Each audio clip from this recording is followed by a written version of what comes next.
North Korean leader Kim Jong Un and U.S. President Donald Trump. SAUL LOEB, AFP, Getty Images. When Donald Trump said as a presidential candidate in May 2016 that he would have no problem speaking to North Korean leader Kim Jong Un, I wrote for Foreign Policy's shadow government blog on what a bad idea that would be. The idea of an American president meeting with Kim Jong Un has not ripened with age. Here are 3 reminders why it is morally distasteful. Kim Jong Un presides over the most horrific regime on the planet, with tens of thousands languishing in gulags, and many millions suffering systematic repression. Comparisons being made to Nixon's meeting with Mao or FDR's meetings with Stalin are inapt. In the Second World War we needed Soviet manpower to defeat Hitler, and in the third decade of the Cold War we needed Chinese manpower to offset the Soviets' growing military advantage in Europe and the Far East.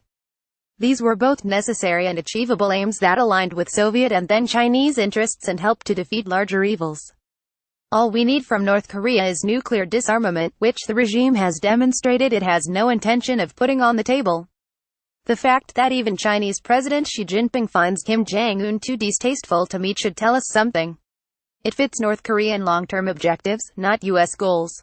President Trump brags that no previous president was bold enough to meet with a North Korean leader, but this was not for lack of trying by Pyongyang, which almost lured Bill Clinton to visit in 2000 and made several back-channel overtures to George W. Bush. The North's objective since the 1990s has been to demonstrate that nuclear weapons have forced American presidents to acknowledge the regime's legitimacy. Clinton almost fell for it in 2000. George Bush never came close. Now an American president has been delivered. Well played, Pyongyang. Kim Jong Un will know exactly what he's doing. The prospect of a Trump-Kim meeting would be less concerning if the president showed more command of the facts on the Korean peninsula.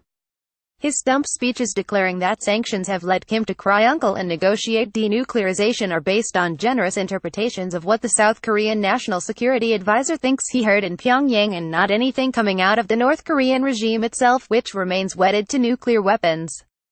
The administration deserves major credit for the sanctions and pressure campaign it has organized, and hope Vice President Mike Pence's statements that the pressure campaign will continue unabated until there are concrete steps at denuclearization will carry the day. But Kim could win a big victory simply by convincing the president that Pyongyang would be willing to discuss denuclearization of the entire Korean peninsula if the United States first negotiates a peace treaty formally ending the Korean War.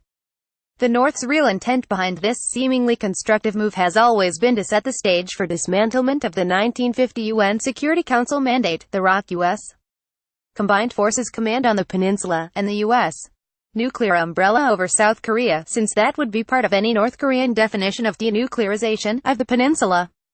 Beijing, Moscow, and certain officials on the political left in Seoul would push this agenda hard, while conservatives in Seoul and U.S.